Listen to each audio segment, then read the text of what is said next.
Dejando ahora esta parte, seguimos en la naturaleza de Dios y vamos a ver la autoexistencia de Dios. Esto no es tan difícil, esto tampoco creo que tenga bastantes refutaciones. Están las citas bíblicas. La autoexistencia. Todo aquel que cree en Dios va a creer en la autoexistencia de Dios. Nadie va a creer que Dios en algún momento fue creado por otro ser, ¿no? Pues no creería en Dios. Pues. Dios es autoexistente, nosotros dependemos de Él, Él no depende de ninguna cosa. Algo hizo que nosotros llegáramos a existir, nadie hizo a Dios. Él siempre ha existido, Dios no existe porque Él haya causado su propia existencia. Dios existe porque su naturaleza es el existir, es el autor de la vida, dice en Juan 1 del 1 al 3. Nuestras vidas vienen de una fuente externa. Hubo un momento cuando nosotros comenzamos a ser, mas yo tengo mayor testimonio que el de Juan, porque las obras que el Padre me dio, dice Jesucristo, para que cumpliese, las mismas obras que yo hago dan testimonio de mí, que el Padre me ha enviado, ¿no? Entonces nosotros no podemos decir eso. Nosotros no hacemos las obras de Dios, nosotros no podemos igualarnos a Dios, ¿no? Nosotros no fuimos enviados por el Padre, nosotros fuimos creados por el Padre, así que hay una total diferencia. Nosotros somos los seres que existimos, que venimos a existencia. Dios es existente en sí mismo. Ahí alguien comentó alguna vez que no podemos decir que Dios existe, porque decir que existe es decir que él fue creado en algún momento. Eso es mentira. Eso es mentira. O sea, no tiene nada que ver. No sé por qué uno se inventan cada cosa, cada término, ¿no? No tiene nada que ver decir que Dios existe con el hecho de que Dios haya creado. No, Dios existe en un estado eterno, ¿no? En un estado permanente. Dios no vino a existencia, que es otra cosa. Dios no fue creado. Cuando alguien te diga entonces, a ver, si Dios nos creó a nosotros, ¿quién creó a Dios? Tú dile, no seas cabeza dura, ¿ya? ¿Cómo vas a preguntar quién creó a Dios? Porque si en el momento que tú dices, ¿quién creó a Dios? Estás poniendo a Dios como una criatura, pues. Porque al ser creado, ¿qué es? Criatura, y deja de ser Dios, pues. O sea, el hecho mismo de que sea Dios, está implícita la idea de que no ha sido creado. ¿Sí me dejo entender? O sea, no, estás preguntando algo absurdo, pues. No es... lógicamente no es aceptable esa pregunta, ¿no? Para que las conclusiones sean correctas, las premisas tienen que ser correctas también. Entonces, cuando alguien te dice, ¿quién creó a Dios? Tú dile, es una pregunta absurda, porque Dios no podría ser creado, ya que en el momento de ser creado no es Dios, pues. ¿Sí me dejo entender? Así que justamente una de las características intrínsecas a la divinidad es que no tiene que ser creado, tiene que ser autoexistente. A eso nos referimos con la autoexistencia de Dios, ¿ya? No te marees mucho con esa pregunta, ¿quién fue primero, el huevo o la gallina? No. Dile, qué absurdo. La Biblia dice que Dios creó a todos los seres humanos porque sí, en un momento dado. Ahora, lo mismo pasaría con el hombre, por ejemplo, ¿no? El hombre. Alguien podría preguntar, ¿qué fue primero, el hombre o la mujer? ¿Cómo va a venir a existencia el hombre si el hombre nace la mujer, ¿no? Pero obviamente estás hablando en un plano de la omnipotencia de Dios. Dios crea al hombre sin necesidad de que nazca de una mujer. Igual que Dios crea una gallina sin necesidad de que nazca de un huevo, pues. ¿Ah? O sea, son cosas absurdas que algunos preguntan, ¿no? También, ten cuidado con esa filosofía, o esa pregunta filosófica, perdón, en la que alguno te propone, a ver, si Dios es omnipotente y te pregunta, ¿la omnipotencia quiere decir que Dios lo puede hacer todo? Y si tú respondes sí, puede que caigas en su trampa. Por eso que hay que estudiar bien de los atributos, ya vamos a llegar a la omnipotencia, pero te estoy dando solamente un ejemplo. Porque algunos dicen, a ver, si Dios es capaz de hacer todo, entonces ¿puede Él ser capaz de crear una piedra tan inmensa, tan grande, que Él mismo no pueda cargar? Es una pregunta que hacen los que se creen inteligentes, pero son muy tontos, ¿no? Entonces ellos dicen, a ver, si tú dices que sí, entonces no es omnipotente, porque ha hecho una piedra grande que Él no puede cargar. Y si tú dices que no, Dios no podría hacer eso, no es omnipotente porque no lo pudo hacer. Muy bien, así que ahí te agarré, dicen ellos, ¿no? Pero antes de que ellos te lleven a ese plano, tú que eres más inteligente, más pensante, tú que tienes la mente de Cristo, cuando Él te pregunta, entonces si tú crees que Dios es omnipotente, ¿crees que Él lo puede hacer todo? Tú respondes no. No, Dios no lo puede hacer todo y ya se va a quedar sin base, ¿no? Ya va a salir como Kiko cuando no sabe formular el chiste, ¿no? Y entonces le sale todo mal. Entonces, ¿cómo que no? O sea, Dios no es omnipotente, pero estás confundiendo la omnipotencia. La omnipotencia no quiere decir que Dios lo puede hacer todo. Eso es un mal concepto de la omnipotencia. Pastor, entonces, ¿qué significa la omnipotencia? Ahorita lo vamos a ver cuando lleguemos ahí, ¿ya? Entonces, de plano, tú ya le sacaste su juego. Porque nosotros no creemos que la omnipotencia signifique que Dios lo puede hacer todo. Hay muchas cosas que Dios no puede hacer, en definitiva. ¿Ya? Y otra respuesta es que tu pregunta filosófica está mal planteada nuevamente, porque en el momento de que tú digas Dios puede hacer algo que después le lleve a no poder hacerlo al mismo tiempo, aparte que es una contradicción en sí misma la pregunta, lo que estás diciendo es que Dios deje de ser Dios, y eso no puede ser. Dios no puede dejar de ser Dios. Hay cosas que Dios no puede dejar de hacer. Una de ellas es abandonar su propia divinidad. No lo puede hacer. Así que en el momento que tú digas que Dios deja de ser Dios, no, ya estás formulando mal la pregunta, ¿no? Muy bien, así que sigamos. La autoexistencia de Dios. Dios no depende de otro ser para existir, a eso se refiere. Él existe en sí mismo. Y después partimos este concepto de la infinidad, que lo quiero tratar después, porque esto de la infinidad es bastante a fondo, de verdad, que esto nos puede dar un calambre cerebral ahí cuando estemos pensando en la infinidad de Dios. Así que de repente en una clase aparte lo vamos a ver un poquito más a fondo. Aquí está un poquito más sintetizada, ¿ya? Bueno, la infinidad de Dios, vamos a decirlo en su forma sencilla, es que la divinidad no tiene límites, pero eso es muy vago en realidad, eso es muy vago, pero bueno, vamos primero a entenderlo en esta manera bastante básica, ¿ya? Que la divinidad no tiene límites. En el Salmo 147, verso 5 dice, grande es el Señor nuestro y de mucho poder y su entendimiento es infinito, infinito. Ahí viene lo complejo, porque cuando nosotros decimos infinito, pensamos siempre que es algo que se extiende sin término, ¿no? Es como decir, por ejemplo, el infinito pensamos que es un tiempo que pasa, que pasa, que pasa, que pasa, que pasa, que pasa, que pasa y nunca acaba. Entonces, más o menos esa es la idea de infinito para nosotros, lo cual no es muy limitado cuando vamos a hablar de la infinidad. Pero bueno, vamos asimilando poquito a poquito. Ahora, dice, por ejemplo, en Job 11, 7 al 9, ¿llegarás tú a la perfección del Todopoderoso? Es más alta que los cielos. ¿Qué harás? Es más profunda que el sol. ¿Cómo la conocerás? Su dimensión es más extensa que la tierra y más ancha que el mar. Entonces, cuando pensemos en la infinidad, amados hermanos, date cuenta que la Biblia siempre presenta la infinidad en relación con nosotros mismos. Ahora, ¿por qué? Porque el hombre está plasmando la escritura desde su propia concepción, de cómo él lo entiende. ¿Sí me dejo entender? Entonces, por eso, por ejemplo, dice, su gloria es más alta que los cielos. Pero ¿será que la infinidad de Dios llega solamente hasta los cielos? Por supuesto que no. Ahora, el tratar de medir a Dios a través de las cosas que nosotros podemos asimilar como el mundo, la extensión del mar, la extensión de los cielos, que son cosas inmensas para nosotros, y tratar de decir Dios es un poquito más alto es una manera muy humana de explicarlo, pero no nos explica en esencia lo que es realmente la infinidad de Dios. Es mucho más grande que eso. Por ejemplo, nosotros siempre tratamos de comparar la infinidad con algo muy grande, pero en realidad la infinidad también ha de adaptarse a algo muy pequeño. Por ejemplo, la esencia divina, la gloria de Dios podía habitar en un lugar pequeño como era el Arca de la Alianza, ¿o no? Sí, sí. No, este es extraordinario, porque la Biblia dice que la tierra es estrado de los pies de Dios y que su gloria llena toda la tierra. Ten cuidado, no te vaya a dar un calambre cerebral. Pero también la Biblia dice que la inmanencia de Dios habitaba en el arca de la alianza. ¿Cómo explicas esto? Ah. Esto es algo absolutamente, es algo que de verdad que hace cortocircuito en nosotros, ¿no? Entonces la infinidad no tienes que aplicarlo solamente a un concepto de algo grande. Por eso que algunos tienen la idea de que Dios es un ser gigantesco tamaño del sistema solar. Nada que ver. ¿Y cómo toda la esencia divina puede habitar perfectamente en tu corazón?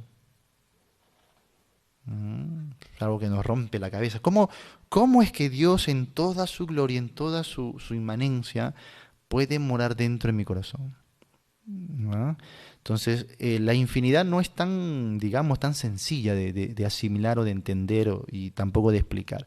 La infinidad es algo muy, creo que es uno de los atributos que más representan lo que sería la divinidad. Y tener cuidado también con no confundir esto con panteísmo. Los panteístas justamente tratan de entender la divinidad a partir de decir que todo lo que observamos, todo lo que vemos es Dios. Todo es Dios, Dios es todo. No, Dios llena todo sin ser parte de todas las cosas creadas. La infinidad de Dios tiene que ver con eso, ¿no? De que Él no puede ser limitado en ningún aspecto por el espacio temporal, ¿no? Ni por las cosas grandes, pero tampoco por las cosas minúsculas. ¿Eh? Entonces, Pastor, Dios podría estar dentro de una célula, qué sé yo, en un átomo. Hay cosas, hermanos, que no vamos a terminar de entender, pero eso más o menos quiere decir la infinidad de Dios, ¿no? Y los escritores bíblicos usaban estos términos para entender que nos va a ser imposible comprenderlo, justamente eso. De eso se trata la infinidad, creo. De que Dios es tan, digamos, alejado de nosotros en el sentido de su naturaleza, de su esencia, de su gloria, que nosotros no podemos, no alcanzamos, somos tan limitados, tan finitos que no alcanzamos a comprender.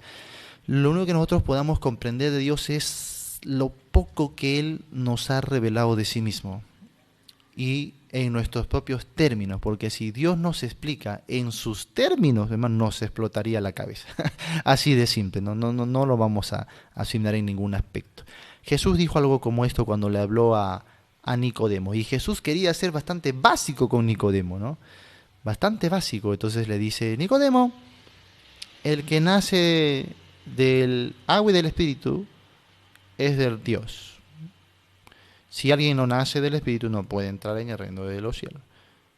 Muy básico. Luego, bueno, tienes que nacer de nuevo para que entres al reino de Dios. Y esto era, pero complejísimo para Nicodemo, ¿no? Entonces no lo podía asimilar. Nicodemo, date cuenta que tenía el pensamiento habitual de la época, quería comparar el caso con cosas conocibles. Por eso dice: ¿podré yo entrar en el vientre de mi madre y nacer otra vez? Entonces Jesús le dice: mira, yo te he explicado las cosas dentro de un plano terrenal y no lo entiendes. ¿Qué si yo te digo las cosas en el plano celestial? ¿Mm? Imagínate, ¿no? Entonces Jesús quería ser bastante básico y ni aún así un tremendo maestro como Nicodemo podía comprender. Entonces Jesús, para que entienda un poquito, volvió al lenguaje ordinario en comparar esas cosas abstractas con las cosas conocidas y usó el viento. Bueno, Nicodemo, es como el viento, que tú sientes el viento, ¿no? Pero no sabes de dónde viene ni a dónde va. Y así es el que es nacido del Espíritu, ¿no? No sabemos de dónde viene, pero ahí está. Muy bien. Entonces, la Biblia tiene esa literatura en la que se usan términos terrenales, términos que son conocibles por el hombre, para tratar de explicar o al menos asimilar un poco lo que son las verdades espirituales o trascendentales, ¿no? Y ni aún así alcanza, obviamente. Así que vamos a estar en un plano muy limitados, tratando de comprender toda la esencia de Dios. Pero justamente eso nos ayuda a entender, por ejemplo, la Trinidad. El Espíritu Santo, habíamos dicho que conoce todo, aún lo profundo de Dios. Si las criaturas, y ojo que el ser humano está en la cúspide, ¿no?, de la cadena alimenticia, está por encima de todos los seres que habitan el planeta. Y ese ser humano, con todo su poder, capacidad, con todo su cerebro, su tecnología, no puede asimilar ni un 5% de la gloria de Dios, de la esencia de Dios. Imagínate el Espíritu Santo que dice que lo escudriña aún lo profundo de Dios. ¿A dónde nos deja? O sea, obviamente que está diciendo que el Espíritu Santo es Dios, ¿no? Tiene omnisciencia. Muy bien, entonces eso es la infinidad de Dios. Es algo muy complejito, muy difícil, hay que estar muy preparados para estudiar de esto.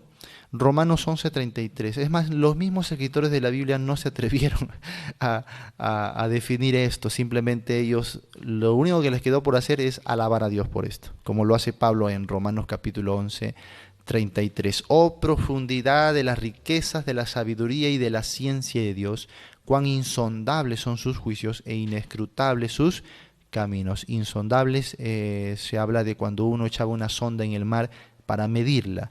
Lo que está diciendo que aquí Dios sería insondable, no podemos medirlo, no podemos llegar a la profundidad de lo que Él es. Inescrutable, algo que no se puede estudiar, no es muy complejo, no es tan asimilable, no es fácil para poder entender. Eso es la infinidad justamente. Entonces, cuando tratemos de entender la infinidad, no lo vamos a entender. Y al experimentar ese detalle de no comprenderla, ahí entendemos lo que es la infinidad. Es que por más que nos esforcemos y todo lo que haga el hombre y cuanto avancemos, no vamos a asimilar todo lo que involucra la persona de Dios. Eso es infinidad. ¿Ya? Bueno, entonces por eso les dije, ¿no? Estamos tratando de asimilarlo de una manera muy básica, pero aún así es muy complejo. Voy a tratar de tomar este tema aparte para llevarlo en una clase, para tratar de excavar un poquito más sobre la infinidad de Dios, pero por ahora el concepto básico nos ayuda. Infinidad entonces no quiere decir que es un tiempo larguísimo o que es algo grande, grande, inmenso, tamaño del sistema solar, no. Infinidad creo que tiene que comenzar primero por la incomprensibilidad de Dios, ¿no? Por ahí tenemos que empezar. Para llegar luego al plano de que Dios no puede ser limitado absolutamente por nada. Ahora, los otros atributos, y eso también quiero que lo notes, los otros atributos se entrelazan y hasta, creo yo, hasta cierto punto dependen de la infinidad. Por ejemplo, cuando hablamos de que Dios no es limitado por el tiempo, ¿cómo le llamamos? Eternidad. Entonces la eternidad depende de la infinidad, porque la infinidad me habla de que Dios no puede ser limitado por nada. Muy bien. Entonces cuando hablamos de que Dios no puede ser limitado por el tiempo, estamos hablando de la eternidad, pero al mismo tiempo es un complemento de la infinidad. Muy bien. Pero Dios no solamente no es limitado por el tiempo, Dios tampoco es limitado por el espacio. ¿Y cómo le llamamos a eso?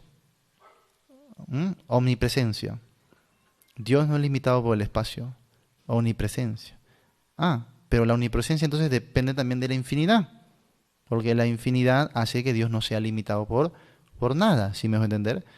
Entonces, así, cada uno de los atributos va siendo aplicado a eso. La libertad de Dios o la voluntad o soberanía de Dios, habla de la infinidad de Dios también. La santidad de Dios, por supuesto que sí, tiene que estar en el campo de la infinidad. Dios no puede ser limitado ni estorbado por el mal. Infinidad. Entonces, date cuenta que la infinidad es muy grande, es muy grande. Quizás cuando tratemos de asimilar la infinidad, estamos estudiando más propiamente de Dios. Encierra, creo yo, casi todo lo que involucra la persona de Dios. Muy bien.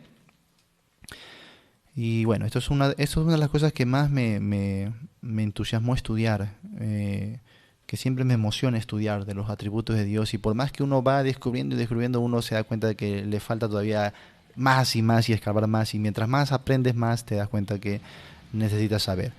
Esto es la infinidad de Dios, ¿sí? Muy bien, y ahora pasamos propiamente, ya que estamos en este lapso, pasamos a lo que serían los atributos de Dios en esta media hora que nos queda. Ya vamos a aperturar este tema de los atributos de Dios, que sería parte de la clase 10. No vamos a verlos todos, ¿no? Solamente algunos para ir introduciendo y ya después vamos a meternos un poquito más de lleno a este campo de los atributos de Dios. Muy bien. Ahí tenemos entonces. En los materiales sería la página 29, aunque no sé si tiene mi mismo número de página, pero bueno. Es el número 4, ¿ya? Estamos dentro del número 4 de la sección de teología propia, los atributos de Dios. Vamos a comenzar con la omnipotencia, justamente lo que hablamos un poquito, ¿no? Bueno, los atributos de Dios o atributos divinos son las cualidades esenciales, y podría decir yo intrínsecas, de un ser perfecto e infinito. Ahí está, subrayé eso, porque la infinidad va a estar en todo esto. La infinidad va a estar en todo esto. Y aparte de eso, no sé si estamos, no recuerdo si lo coloqué en el material, pero tenemos que enlazar ahí también la simplicidad de Dios. Me haces recordar después, ¿ya? La infinidad también se va a entrelazar con la simplicidad de Dios. porque si no, no lo asimilaríamos en ninguna manera. No lo asimilamos al 100%, pero asimilamos algo de la persona de Dios, ¿ya? Entonces, esa cosita la vamos a ir viendo después. Así que partamos a lo que es la omnipotencia de Dios. El título todopoderoso se relaciona con este atributo, todopoderoso, ¿no? En Apocalipsis 19:6 dice: y oí como la voz de una gran multitud, como el estruendo de muchas aguas, y como la voz de grandes truenos que decía: aleluya, porque el Señor nuestro Dios todopoderoso reina. Génesis 18:14 dice: ¿hay para Dios alguna cosa difícil? ¿Hay para Dios alguna cosa difícil? Muy bien. Y también Mateo 19:26 dice: y mirándolo Jesús les dijo: para los hombres esto es posible, mas para Dios, para los hombres esto es imposible, mas para Dios todo es posible. Hay solamente una cosa que puede limitar a Dios, ¿ya? Y vamos a escribirlo así: es su propia y santa voluntad. Si alguien te pregunta ¿qué puede limitar a Dios?, tú tienes que responder: Él mismo. Él mismo. Por lo tanto, la omnipotencia, amados hermanos, no quiere decir que Dios lo puede hacer todo. No quiere decir eso. Quizás eso solamente si lo comprendemos desde el plano terrenal, porque recuerda que los hombres escribían como ellos concebían, ¿no? Así como cuando escribían del sol y decían sol detente, como que el sol se estuviera deteniendo, o cuando hablan de la puesta del sol y el nacimiento del sol, por supuesto, no, nada de eso está ocurriendo en el campo real, en el campo científico. Es la Tierra que está rotando sobre su propio eje. Muy bien. Entonces, pero los hombres escriben desde su concepción, de cómo ellos asimilan las cosas. No tiene nada de malo. Igual es con la persona de Dios. Los hombres escriben desde cómo ellos lo entienden. Lo que para nosotros es imposible de hacer, para Dios es posible. De ahí que se le diga Él, el poderoso, el todopoderoso. Muy bien. Que Él tiene el poder. Lo que nosotros no podemos, Él lo puede hacer. Eso es la concepción del hombre. Pero en el campo real, en el campo celestial, no es que Dios lo puede hacer todo. El hombre dice eso: Dios puede todo. Pero en realidad, si vamos a medir a Dios bajo su propia regla, Dios no puede hacer todo. Así que no es un concepto adecuado de la omnipotencia decir que Dios lo puede hacer todo, ¿no? Podríamos quizás, para mejorar esa expresión, añadirle Dios, o la omnipotencia quiere decir que Dios lo puede hacer todo, ¿sí?, siempre y cuando su propia naturaleza se lo permita. Y ahí sí tendríamos lo que es en realidad la omnipotencia, ¿ya? Que Dios puede hacerlo todo siempre y cuando su propia naturaleza se lo permita. Entonces, cuando alguien venga con esa idea de que Dios puede hacer una piedra tan grande, tú dile: primero entiende lo que es la omnipotencia. Porque la omnipotencia no quiere decir que Dios lo puede hacer todo, sino Dios puede hacer todo siempre y cuando su propia naturaleza se lo permita. El único límite de Dios, ¿quién es? Él mismo. Él mismo. ¿Ya? El único límite de Dios es Él mismo. Así, la vez pasada dije esto y alguien se ofendió en los comentarios: ¿cómo va a decir que Dios es limitado? Yo en ningún momento he dicho que Dios es limitado. Es algo distinto decir que Dios tiene solo un límite, que es Él mismo. Nadie después o antes que Él, nadie por encima de Él, solo Él mismo. Y además tenemos pasajes claves de la Escritura que nos ayudan a comprender esto.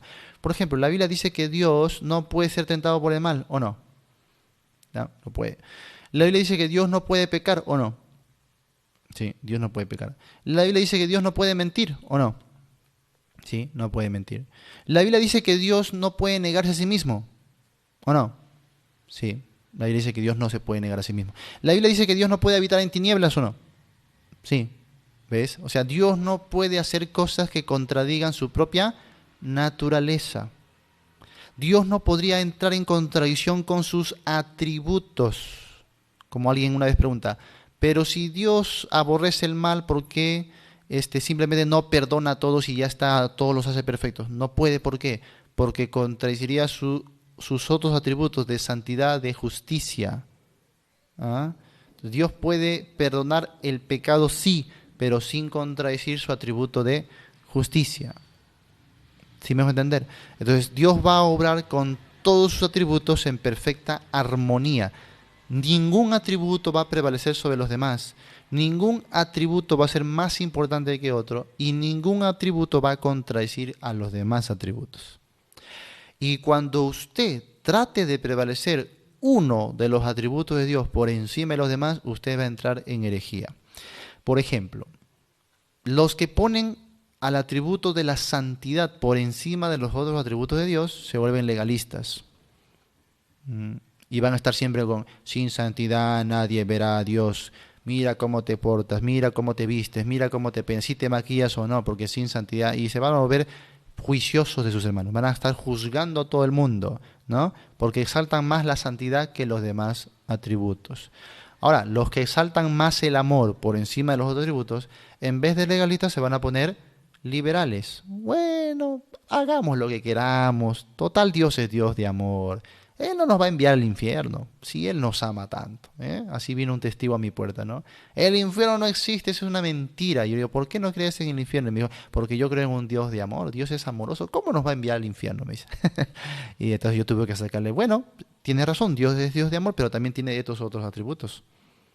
¿Y por qué cree usted que vino o envió a su Hijo Jesucristo a morir por nosotros? ¿Ah?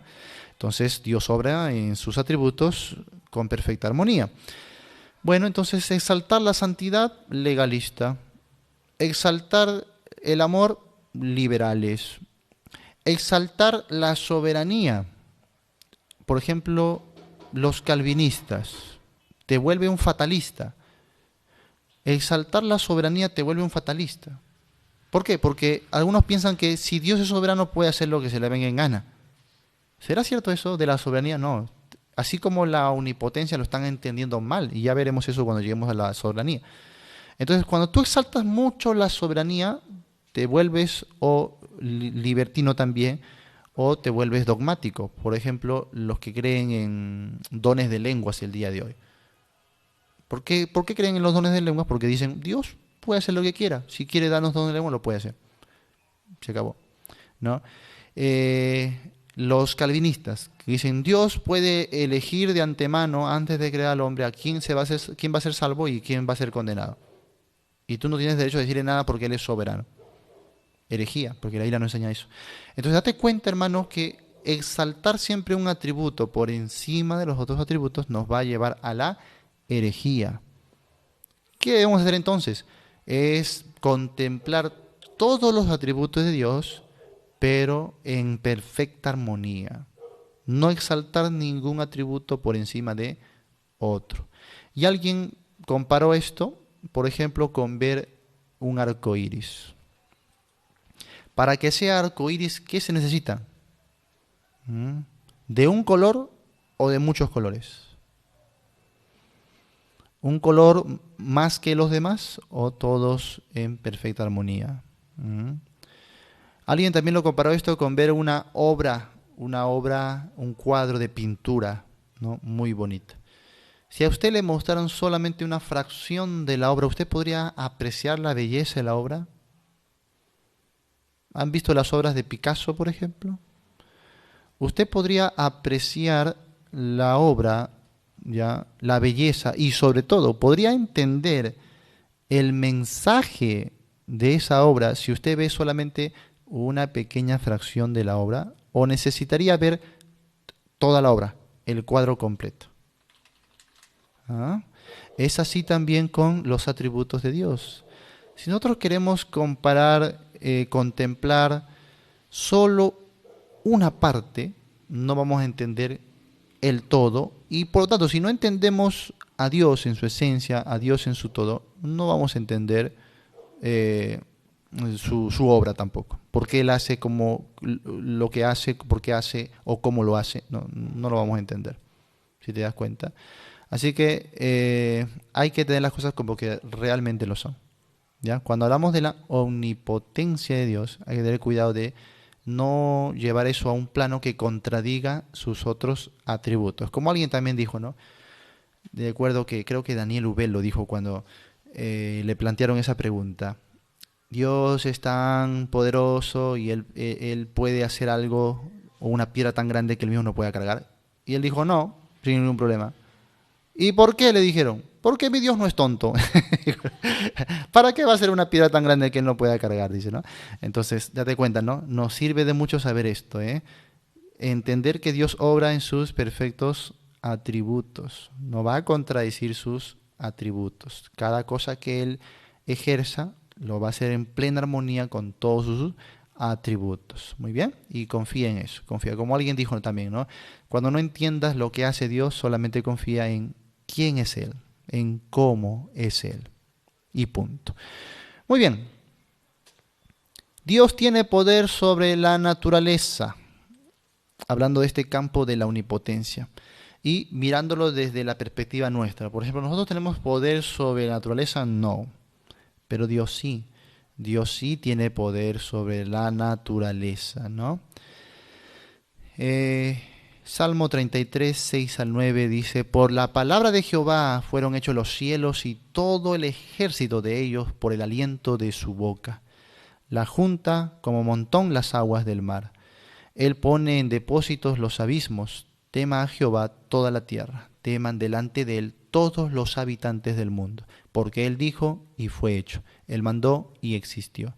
Eso nos habla, hermanos, de la prontitud con la que fue creado el universo. No es millones de años como dicen los evolucionistas o los evolucionistas teocráticos también, ¿no? Ageo 2.6 dice, porque así dice Jehová de los ejércitos, de aquí a poco yo haré temblar los cielos y la tierra, el mar y la tierra seca. El hombre debe tener herramientas para hacer las cosas, mas Dios solo tiene que hablar y está hecho, ¿no? ¿Cómo creó la luz? Dijo, hágase la luz y punto, ¿no? Separe lo seco, ¿sí?, de las aguas. Dios solo tiene que hablar. En Hebreos 1, no, Hebreos 11, 1 al 2 lee eso, ¿no? Por la palabra de Jehová fueron hechos todo el universo. Constituyó todo el universo solamente por su palabra. Muy bien. 2. Dios tiene poder sobre los hombres también. Dios tiene poder sobre los hombres. ¿Ya?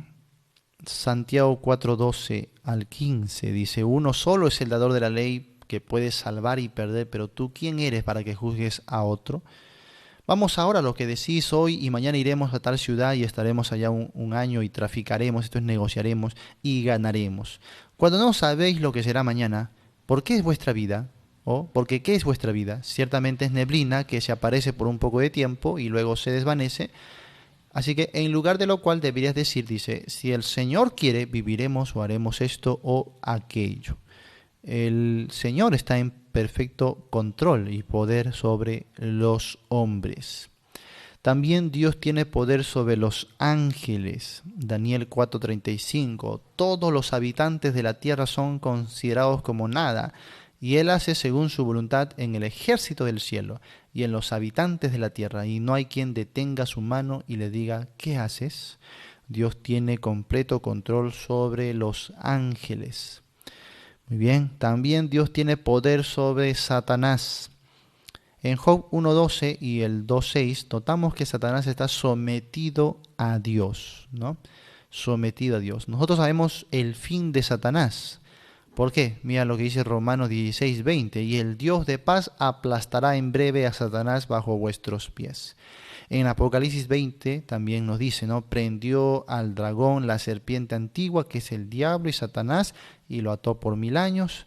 Y luego, al final dice, el diablo que los engañaba fue lanzado al lago de fuego y azufre, donde estaban la bestia y el falso profeta, y serán atormentados día y noche por los siglos de los siglos. Poder sobre Satanás. Los hijos de Dios por eso ya no temen a Satanás. ¿No es así? No tienen ningún temor de Satanás. Hay algunas iglesias donde tienen mucho miedo a Satanás, ¿no? Y eso pasa porque no han comprendido la teología de la Biblia. Dios tiene poder sobre la muerte también. Pablo ruega que los efesios puedan conocer lo siguiente en Efesios 1, 19 al 21. La supereminente grandeza de su poder para con nosotros los que creemos, según la operación del poder de su fuerza, la cual operó en Cristo, resucitándole de los muertos y sentándole a su diestra en los lugares celestiales, mira, sobre todo principado y autoridad y poder y señorío, y sobre todo nombre que se nombra, no solo en este siglo, sino también en el venidero. Finalmente, la muerte también será destruida. Apocalipsis 20:14 dice, y la muerte y el Hades fueron lanzados al lago de fuego. Esta es la muerte segunda. Muy bien. Y ahí hemos concluido con lo que sería la omnipotencia de Dios. En nuestro plano hay que entender la omnipotencia como que Dios es el Todopoderoso y nadie más poderoso que Él, ¿no? Ni el hombre, ni la creación, ni la muerte, ni el enemigo, el diablo, nada más poderoso que Él. Él tiene poder sobre la creación, poder sobre la naturaleza, poder sobre la muerte, poder sobre todo absolutamente, ¿no? Pero recuerda que la omnipotencia no quiere decir que Dios lo pueda hacer todo. Hay cosas que Dios no puede hacer porque contradice su propia naturaleza y carácter. Dios no puede, por ejemplo, contradecir sus atributos. Dios tiene que obrar en armonía con sus atributos y de eso hablaremos también en la simplicidad de Dios o en el orden de Dios. Dios es armonioso en todo el sentido de la palabra. Muy bien, así que esto nos va a ir orientando para no incurrir en herejías a partir de simplemente malentender o contradecir los propios atributos de Dios. Hay que tener bastante cuidado con eso. Muy bien, amados hermanos, y hasta ahí vamos a llevar a cabo la clase del día de hoy.